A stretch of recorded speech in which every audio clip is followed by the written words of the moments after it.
The Lincoln County Farm Bureau hosted a town hall meeting with Senator Mike Jacobson of District 42.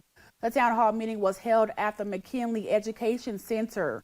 Senator Jacobson was there to answer questions from constituents and give an update on his work at the legislature. The senator also discussed ongoing legislature efforts aimed at improving resources for schools and addressing the financial burdens on homeowners. The state is offloading a big chunk of those property taxes through homestead exemptions and through the property tax credit and now the 1107 credit.